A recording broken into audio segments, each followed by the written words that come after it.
Hello and welcome to the Queer Superheroes on the CW panel at the first ever Outfest Outfronts Festival, and I'm outside. IMDb and IMDb Pro are proud sponsors, and we congratulate Outfest on continuing to innovate and find new ways to connect audiences to the best in queer entertainment. We're so excited for today's panel and the chance to hear from incredibly talented stars across the CW superhero shows. After the panel, be sure to visit IMDb and IMDb Pro to learn more about the show's creators and stars featured at Outfronts. And now, on with the show. Hey everyone, I am Damien Holbrook from TV Guide Magazine, and thank you so much for joining us here for the CW's LGBTQ Superheroes panel for the Outfronts presented by Outfest. Today I am joined by basically the Justice League of Heroes for the Outfest group. I'm Javicia Leslie, and I play Batwoman. Hi, I'm Nicole Maines, and I play Nia Null/Dreamer on Supergirl. Hi, I'm Chyler, and I play Alex Danvers /Sentinel on Supergirl. Hi, I'm Nancy, and I'm a writer and co-executive producer on the TV show Batwoman. Hi, I'm Carl Ogawa. I'm a producer with Berlanti Productions. You guys, thank you so much for being here. I'm so excited. I never get to go to Outfest or any of those things in LA because I live in Philadelphia, so I'm super happy. So first I want to get started on something actually kind of a little easy, but for Carl and Nancy, because executive producer, writer, those can be 1,000 jobs. So first I want to know exactly what is your role within these shows. Nancy, tell us what your role is at Batwoman. So I am a writer and a co-executive producer on Batwoman. You know, Batwoman was not created by me. I work for Caroline Dries, our intrepid showrunner and creator who spearheaded the show. But I've been with the show since season 1. And sort of part of my duties are participating in the creation of the story, writing scripts, and doing production and producing behind the scenes, and just trying to push the show forward and the story and the characters forward with my contributions. Okay. All right. And Carl? So I sit on, across all of our shows at Berlanti, I sit on the concept meetings and the production meetings, and then table reads if there are table reads. And then for other aspects of our company, there's like 1,000 other things, but just specifically for the shows, it's the day-to-day. And you've been with Berlanti Productions since almost the inception of them, correct? Yeah, it was sort of the zygote, I guess, of Berlanti. It was back when we were doing the pilot for Everwood. Okay. So it's been about 20 years now. You have been there through the entire creation of this CW verse. Yeah, I've been there. And this is, it's interesting in looking at the shows and looking at the cast members that we were bringing in. There are more gay characters in the superhero shows on the CW than there are gays on Bravo. It is truly, like, to me, like, of a certain age, like, it's the Love Boat of gay heroes. Like, everywhere you look, it's amazing. And so Nancy, Batwoman from the get-go, like, this character, pretty much was created as a queer icon. How did that inform staffing the show's writer's room? I would have to defer to Caroline a little bit more on this, but I would say that, with every show, the way that TV shows work, you have your showrunner who is in charge of the overall vision of the show. Fundamentally, we all here to serve that vision. And so Caroline, for those who know her, like Javicia, like, is exceptionally intelligent, exceptionally creative, and had a really strong, clear idea of who the character was. And obviously we had this amazing blueprint from the comics. And I think for Caroline, who is also a queer woman, she knew the things that we needed to hit, and she knew what she wanted this show to represent. So we were very fortunate that even in the creation of it, we had this amazing character that was already drawn out in the comics from the comic writers, that she was then able to take her and put her spin on it for the show. And that then we, as the writers and producers of the show, can try to support and back that vision. I think fundamentally it all comes from the creator. If they have a clear idea of who they want the character to be, what they want the story to be, and how they want to portray that story, that's such a clear thing for us as other writers to go forward with, that we support that and we can help sort of like add color to it and broaden that vision. But she had such a clear idea of who this character was and what she represented specifically to the queer community. And, I think she said in interviews multiple times, she created the character she wanted to see on TV as a kid. Like when you have that as a blueprint, that's a really great starting off point for just how we want to use it to inform the show going forward. And Carl, within the Berlanti Productions world, how important is it that, or is it really almost like a creed there that there will be inclusion? Well, the reality is we want the world that we see on TV to reflect the world that we all live in. Mm-hmm. So going back to Everwood, we had gay characters, Jack and Bobby, Political Animals, Brothers and Sisters. I mean, we've had trans characters, we've had gay characters. I mean, you look at Candace Cain on Dirty Sexy Money, or we had on Eli Stone, we had Alexandra Billings and Dallas Malloy, who played in an episode against, it was called Two Ministers, and one of the ministers was trans, and there was a whole legal activity involved in whether or not this person could still be a minister and have a congregation. So we've just wanted to see the world represented through our eyes on TV. Mm-hmm. And superhero origin stories are very familiar. They're almost parallel to coming out stories. When you look at the origin story of a superhero, they battle identity, they battle secrecy, they battle having what we find out are actually superpowers, and also they battle acceptance. For as powerful and as strong and as inspiring as they are, they still have to struggle. They have that struggle sometimes. And I went back and I watched Chyler. I watched Alex's coming out episodes and her scenes. And it was very interesting to watch them now because Alex was a character that was created from whole cloth. So it was a character that they could expand and do this. And I remember the whispers going into that season that like a major character on a superhero show is coming out. And the number of theories that bounced around, because at that time I think it was just Flash, Arrow, and Supergirl, and we were like, who could it be? Who could it be? And watching Alex's story play out, what was going through your head at that time? Because this was huge. Yeah, it was that one plaid shirt I wore in season 1. It was the blue plaid shirt, and all of a sudden they were like gay. And so I was like, okay. So everybody knew it before I did, clearly. And all the plaid shirts that I have now in my closet, it's really weird.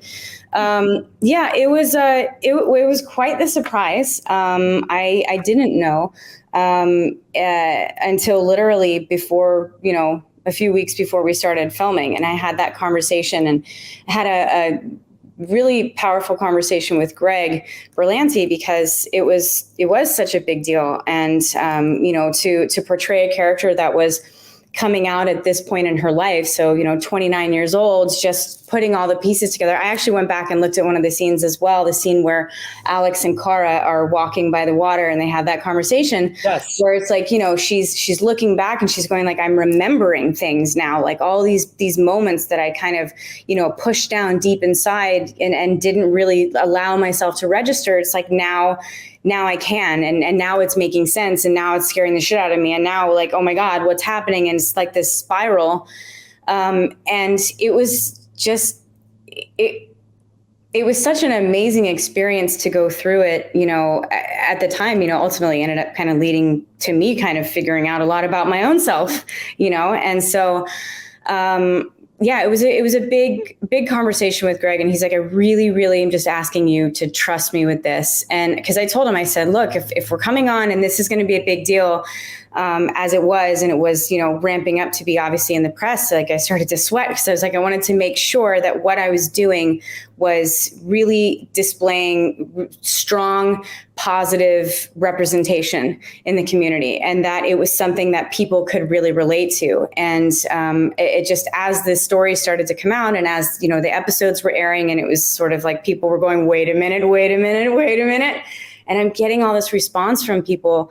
Once those episodes hit where, she basically officially came out, it was like an influx of response from fans and from people that I met along the way. One way or another, some people saying, hey, I'm not comfortable with our family watching the show anymore now. Or, it's not something that I want my kids to see anymore because, that's not what we signed up for. To, oh my God, this is me. Like, you found exactly who I am. Like, I show you the scars that I have up and down my arms because I just didn't think that I could go on anymore. I never saw anybody who went through what I went through and is coming out and figuring it out and coming out on the other side of it. So it's been a tremendous journey and one that I'm incredibly proud of, and have just been able to have so much fun picking out, more button-down plaid shirts along the way. It's been awesome. And along the way, you also became a superhero. And along the way, I became a superhero, Which is amazing. But in watching that, especially that moment, that scene with you and Melissa on the waterfront, it was really interesting because it juxtaposed with how Alex confessed to Maggie first, and there was an ease to her confession. Yeah. An ease to the admission. But with Kara, it was, even Kara had a different reaction than I expected because she's Supergirl. Yeah. Like, she's going to accept everything, but even she had trouble getting her head around it. And I just thought that was such an interesting way to present that even people that we know in our lives, they're not all just going to fall in line. Right. Yeah. And now, Nicole, so one of my favorite moments was at Comic-Con when we got to introduce you at the Supergirl panel, that this character was coming on and that it was you. And the room lost its mind. It was so epic. And you came out and you must have been terrified because what a way to come out. What was that like to know walking into that room that you were also carrying on your shoulders a historical character? I mean, that day was, first of all, that day was a full whirlwind. Because I hadn't really filmed a lot of scenes at that point, so I wasn't super familiar with the cast yet anyway. I hadn't met Melissa yet. So it was because she was doing Beautiful. So that was the day I met Melissa. So I'm doing all this press with everybody, and we're on like the IMDb yacht, and we're like playing all of these games, and they're like, "Who's most likely on set to do this?" And I'm like, "I don't know." It was so terrifying, and I remember going up onto the stage for the panel, and I was, and it was the same thing the second year too.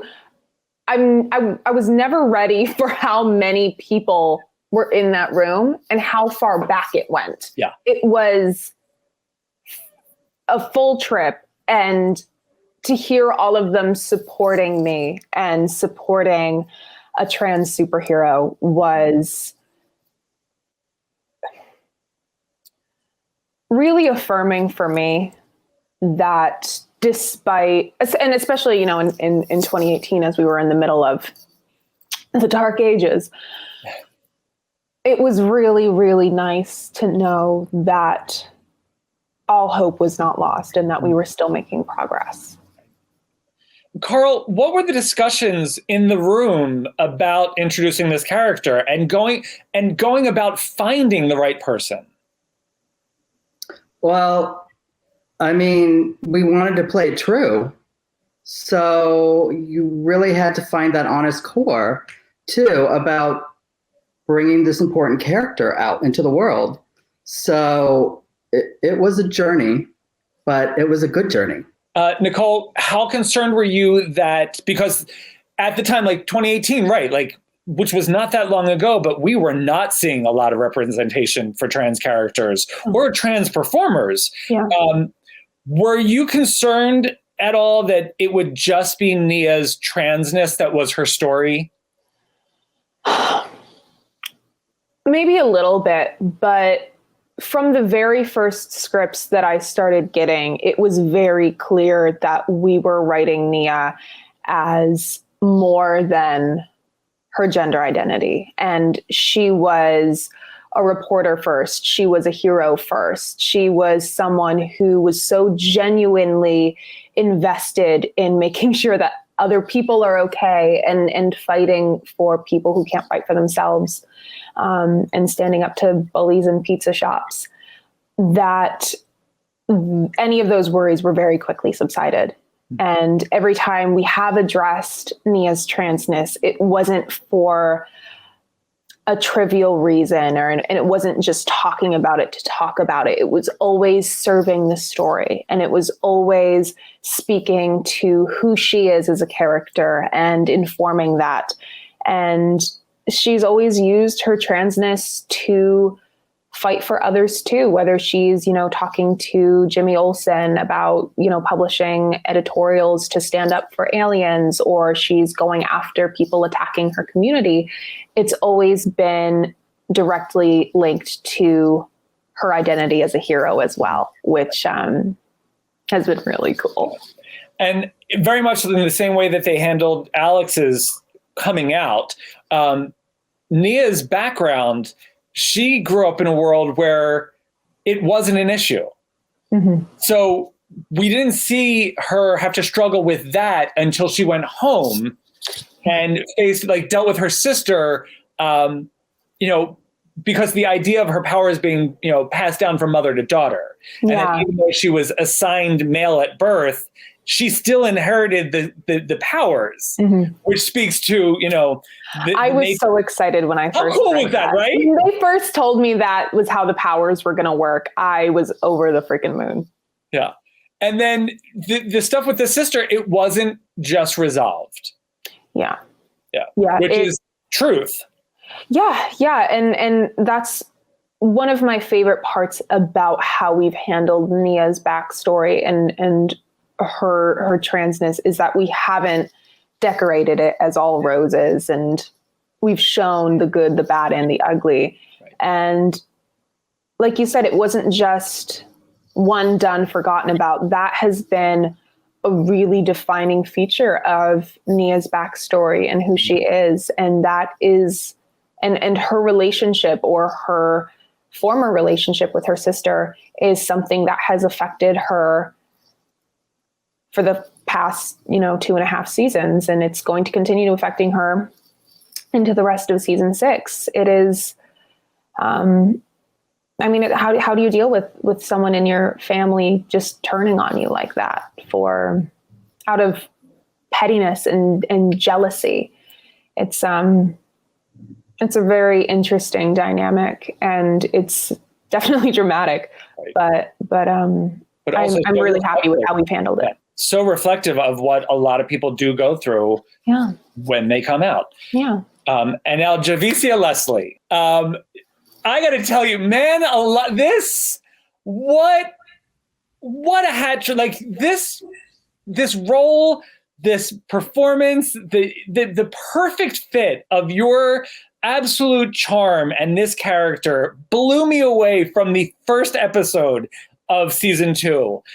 But this had to be absolutely like an actor's dream and nightmare at the same time. Yeah, that's a good way to explain it. I don't think anyone's ever explained it that way. Yeah, like obviously, as an actor, when you get any job, you're just really happy, at least where I'm at in my career. So at the time, when I auditioned, Nancy, at the time when I auditioned, it's Batwoman. It's a superhero show. It's Batwoman, it's Gotham. It's dirty. It's scary, but it's beautiful and it's weird. And I'm a huge Batman fan, and it was so in alignment with what I wanted for myself next. And I had did a podcast in May after God Friended Me ended. And I said, if I had to speak my next role into existence, it would be to play a superhero. Check this though, in my mind, because we don't have a lot of Black superheroes, all I think was Storm, because that's who I grew up on being like my Black superhero. So I was like, I know they're going to bring her back, so I'll play Storm, that's what I'm aiming for. So then when Batwoman came along, I was super excited. It was a Berlanti project. I had just come off of God for Me, which was the Berlanti project. So I was already kind of like, I love that company. I just felt safe there, you know? So that was the exciting part. But the scary part was, in my mind, I felt like they never hire a Black actress to play Batwoman. Like, it doesn't make any sense. I don't see me getting this, but sure, I'll go ahead and do it anyway. So when they called me, I was just like, wait, what?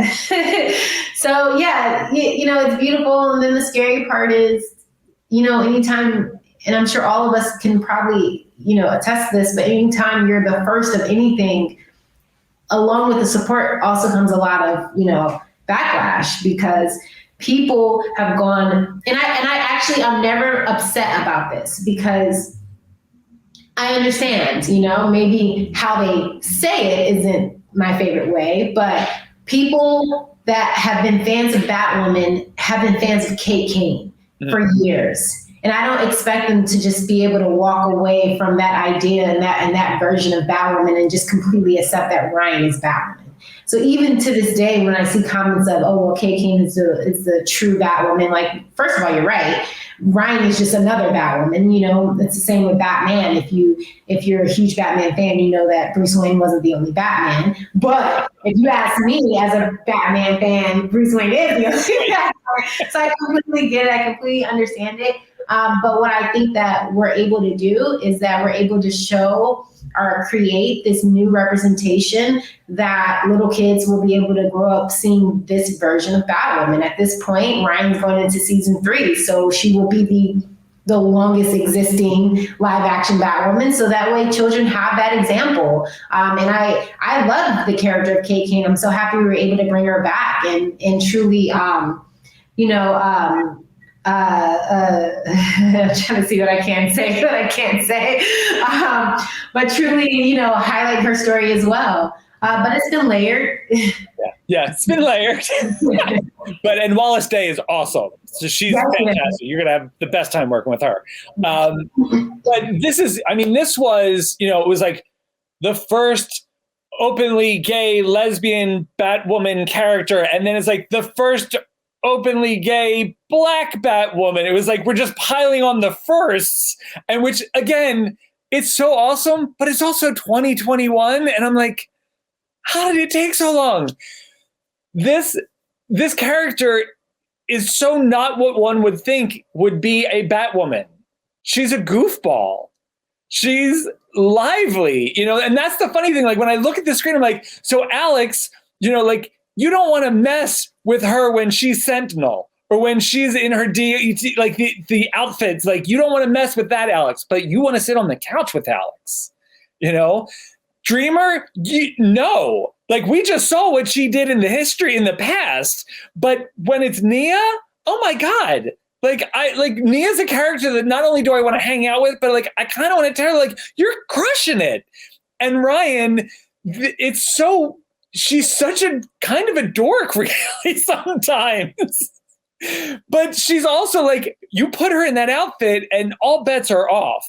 For all three of you, you know, it's so weird to, like, yes, this is all about representation, but none of their ness, you know, their gayness, their lesbianness, their transness, whatever, none of that factors into the fact that they are formidable heroes.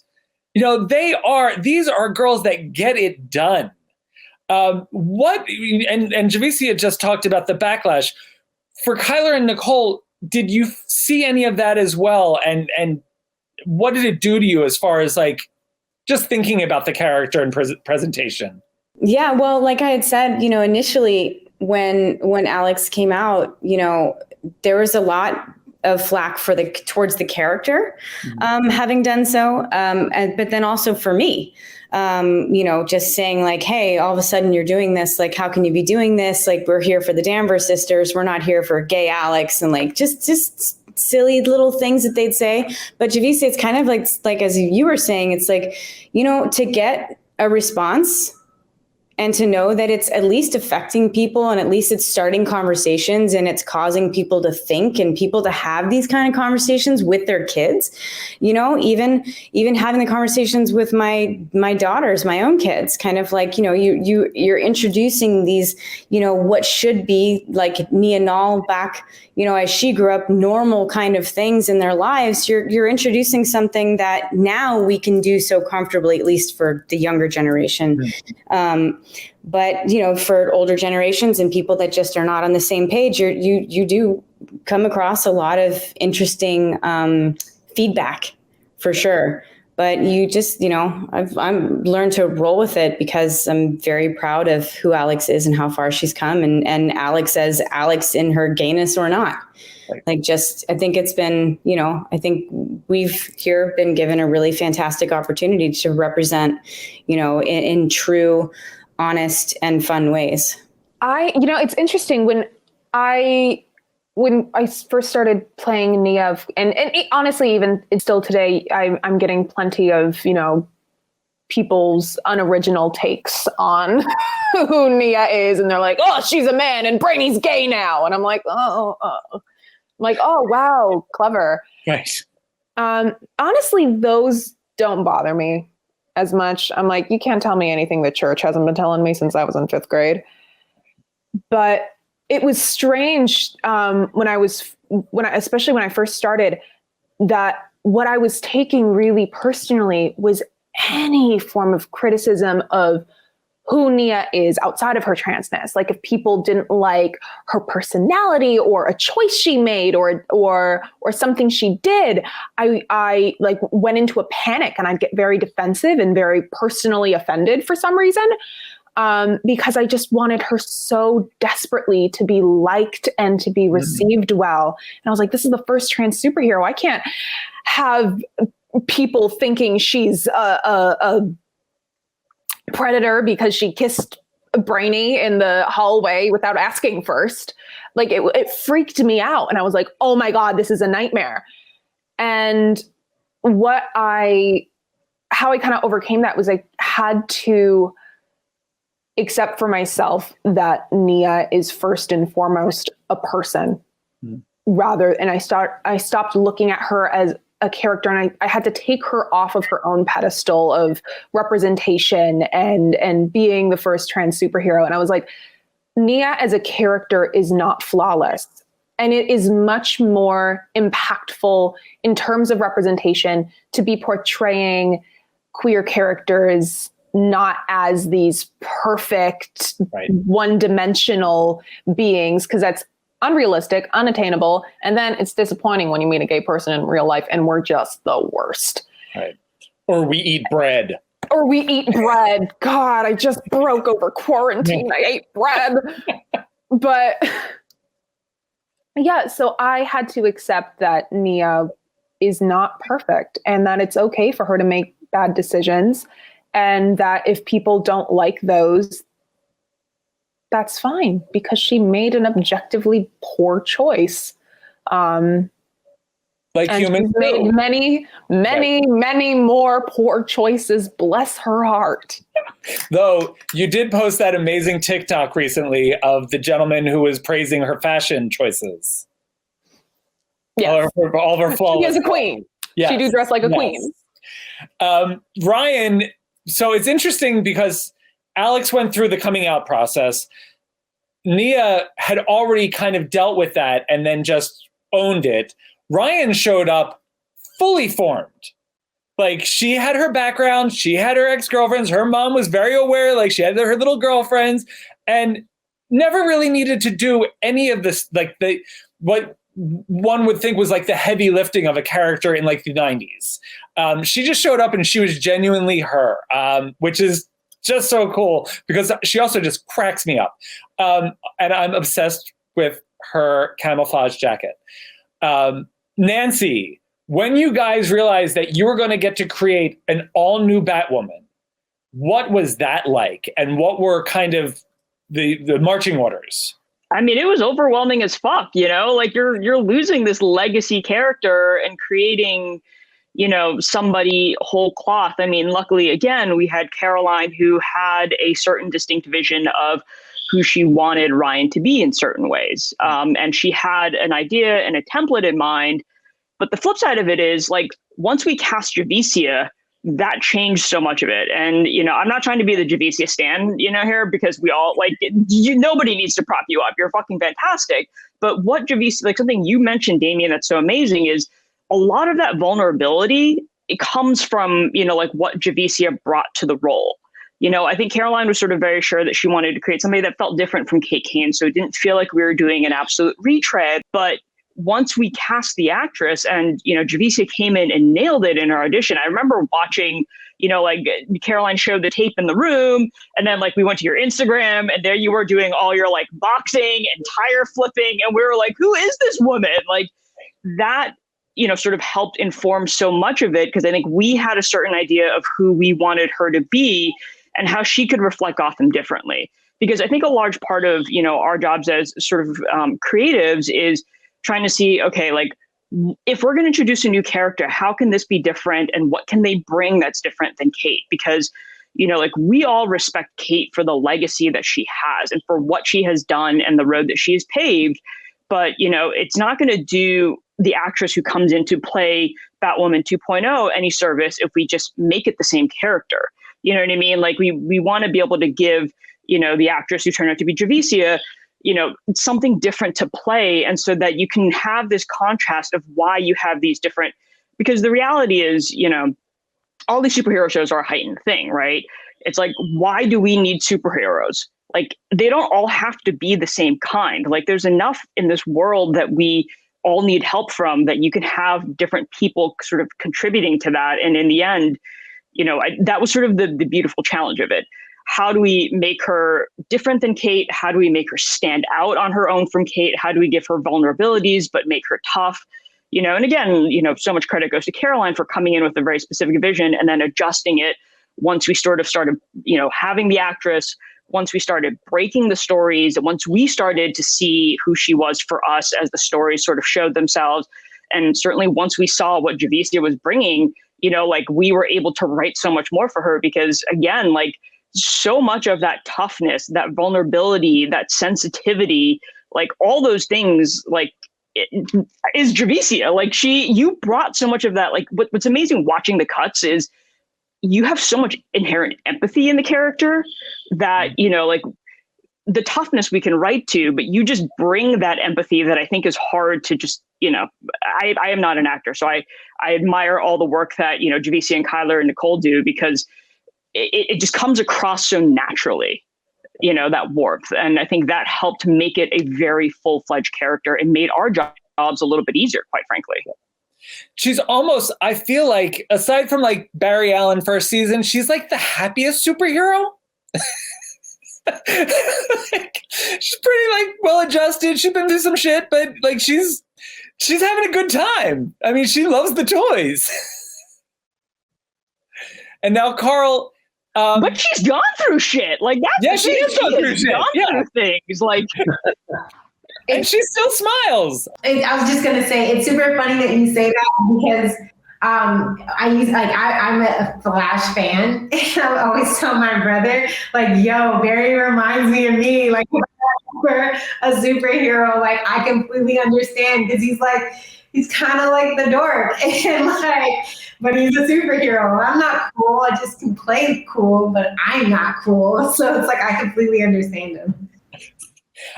Carl, is there sort of a gatekeeper within the productions to make sure that characters that represent a specific community or a marginalized community, or even that they're not sidelined, or that they're not being reduced to a trope? Not necessarily. Really, the showrunners are so great at what they do. And they're so in tune with their shows and the characters that they are very good at trying to make sure that everybody gets a great storyline, and that, there are pieces that are spread out. You've got to spread the wealth, but in a 42-minute episode and in a certain number of episodes per season, you can only do so much story. So it's the planning. It's the careful planning. and what we can really accomplish. But there's not really a specific person involved at our company or at any other shows. For the actors, I want to talk about the relationships, because all of you are getting to play. And like, again, I grew up in an era where if there was a gay character, if there was a queer character, they were sure as hell not in a relationship. And if they were, it was like murderous, or like they're drug addicts, or like they're kidnappers. All of you are getting to play very romantic people. And Chyler, you had to know that Alex and it was really clicking with people when they lost their damn minds over Maggie and Floriana Lima, because when she left, they went crazy. And because I think a lot of people were like, oh, well, that's the end of that. We're never going to see Alex happy. But lo and behold. Yeah. In comes Kelly Olsen. Ozzy's just a phenomenal human being. She really is. And, you know, I had said this to Greg as far as, you know, relationship wise, because this is such a big deal and I wanted to make sure that we got it right. You know, I had auditioned with, I wanted to be there to make sure that it was like a chemistry read with, I did it with Floriana and then again with Ozzy. And I had seen, you know, tapes for Ozzy because we were up here and whatnot. And it was like the second she came on camera, it was such a no-brainer. She just had like, she's just a joyful person. And obviously after such, you know, it was a devastating blow for Danvers fans and, you know, for that relationship to move on. But it's also important to know that, like, look, the first person you fall in love with isn't necessarily the last person you're going to be with, the only relationship you're ever going to go through, you know? And so with Ozzy coming in a way that for us to be able to also diversify and have, you know, a multi, you know, racial relationship. I think that she was just like exactly who Alex needed to have and who Chyler needed to have. Mm-hmm. It's been amazing to be able to tell that story. And as you know, Carl, as you had said, it's like you do have 42 minutes in an episode and there's only so much time that you can give characters really like scenes, like meaningful relationship scenes. And we want to be able to tell powerful stories that not everything is negative, like that there are really healthy, you know, relationships in the community and you know, that you have to fight for it. And in our case, playing superheroes, you have to fight in more ways than one. But to be able to do so and have an opportunity to show healthy, meaningful relationships, I think, you know, gives a lot of hope to a lot of people. And it really has been such an incredible journey with her. To be able to play these two characters lovingly. And, you know, I wish we had more than 42 minutes so that we could jam pack more and you could see more because, you know, and then a lot of things do have to happen off camera. And then you have to kind of imagine, say like, okay, maybe they went on this date at this point. Maybe they went and saw this movie together. So you have to kind of put like some of those pieces together. But yeah, it's been such a pleasure to work with Ozzy, and she's just, Nicole can attest to it as well. Just a phenomenal human being. And Nicole, you're getting to work with another phenomenal human being, Jesse Rath, which again, like, this is the great thing about superhero shows and sci-fi in general, like that we could trans, gay, whatever aside, the fact that we've got a girl who can like control through dreams powers and a robot basically falling in love. It's techno-organic. Organic, but that they fall in love and we actually buy it. Yeah, I mean, I am first of all, I am the biggest fan of the Brainy and Nia relationship. I have the most fun doing those scenes because, like you said, Jesse is just a phenomenal human and he is one of the most talented people and he is so funny. Every scene we do, he makes me pee myself laughing. He just brings such a level of comedy to the character, and then he backs it right up with this just intense drama and emotion. And so often I have to be reminded by somebody like, hey, you have a line, because I'll just totally zone out because I'm just watching the performance and just having a great time. And I'm like, oh, I'm supposed to be acting too. I'm just enjoying watching you.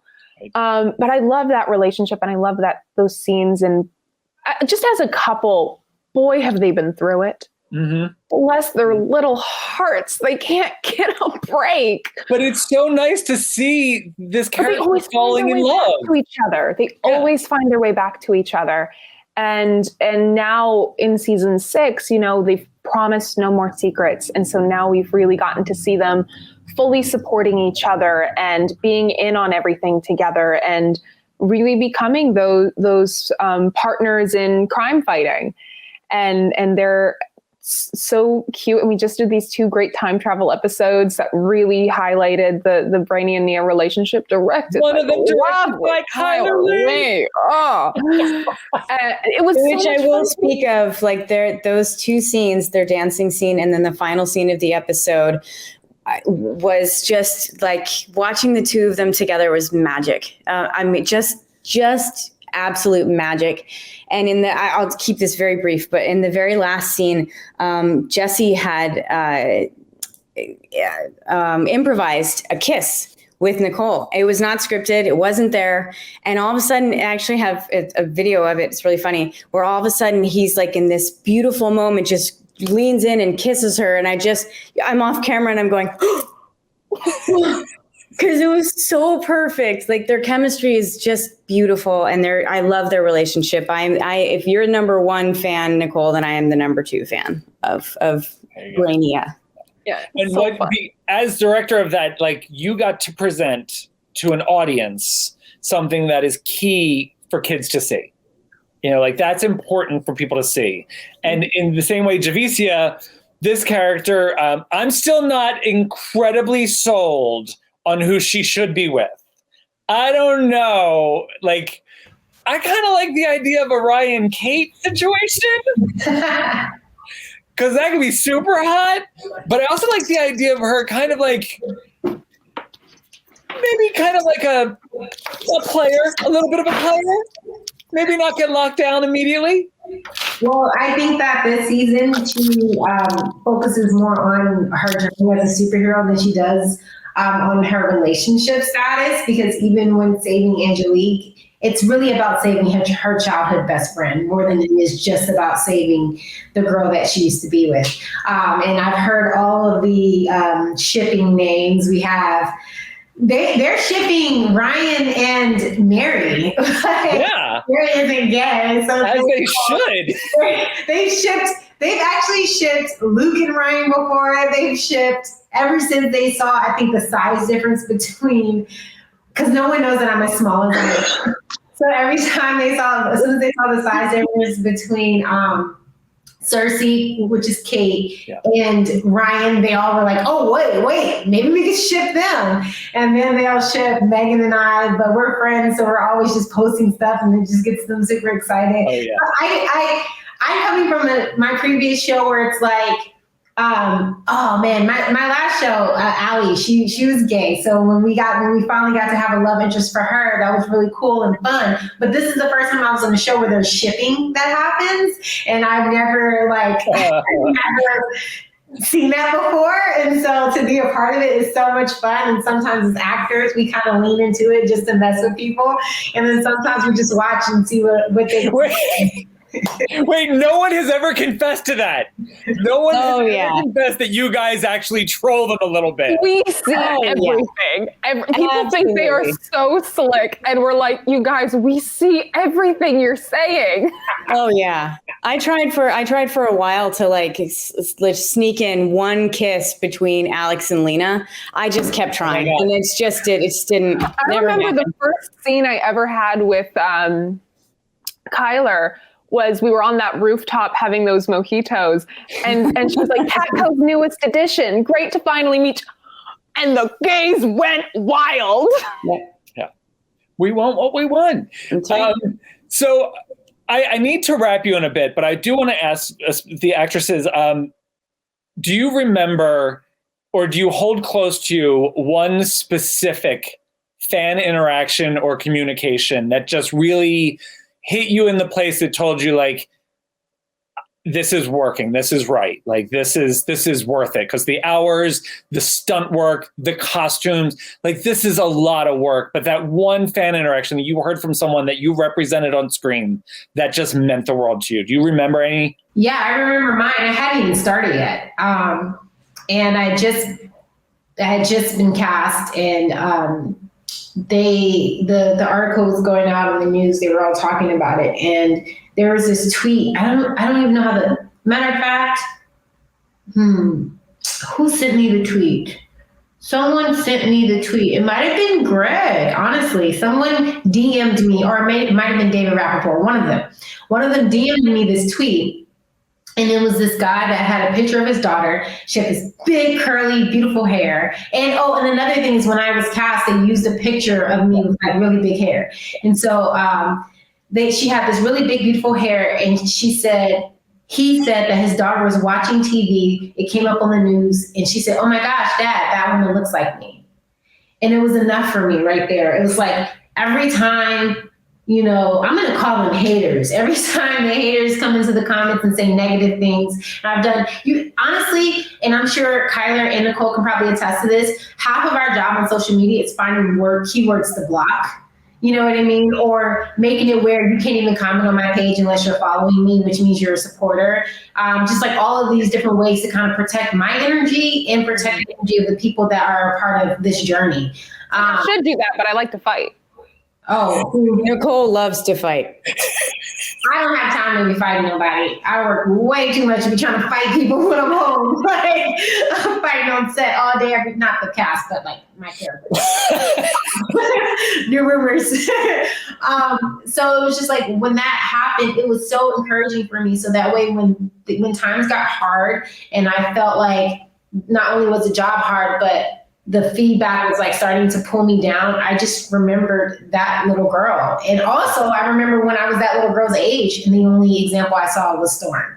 So to even know that we're doing the work now, and sometimes it could feel hard, sometimes it could feel scary, and sometimes it could feel like it's almost the worst, like you said in the beginning, like a nightmare in a dream. I think the aftermath of it is what's going to be so worth it. Like, to know that there are going to be so many kids that are going to see us and see our characters and feel represented and feel like they see themselves on screen. Nicole?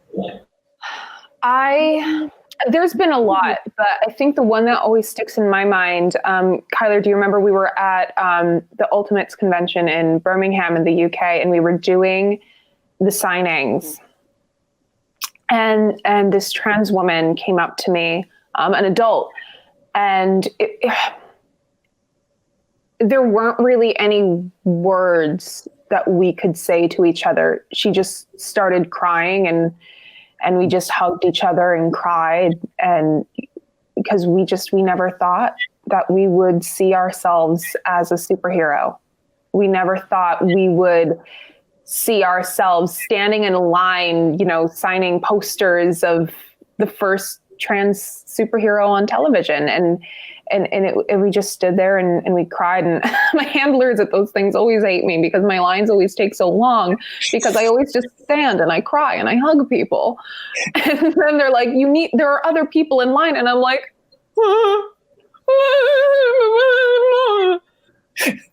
and then also just, people have started cosplaying Dreamer and sewing their own Dreamer suits, and seeing that has been really wild and really cool.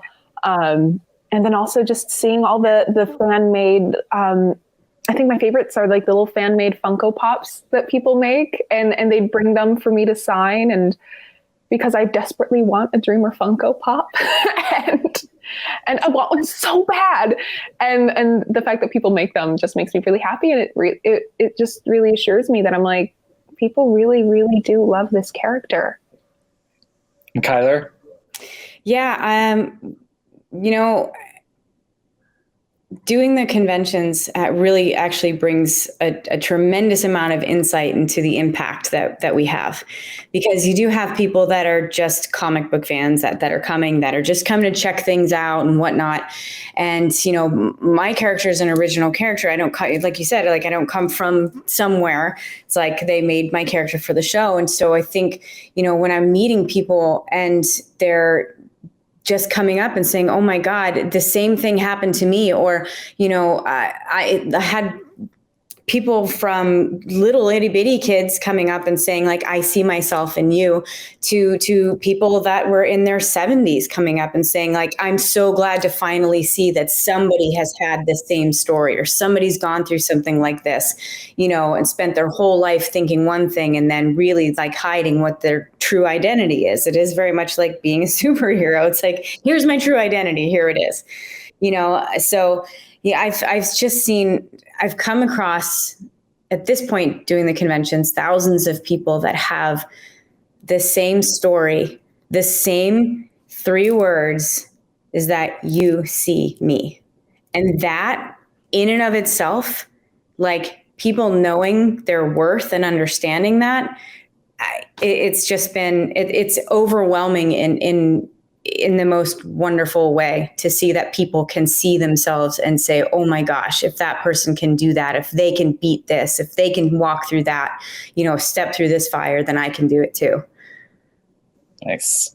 Well, I want to thank all of you. This was awesome. And I got to tell you, like, I know that you know it, but like from somebody who didn't have somebody on screen who represented him, you are doing a world of good.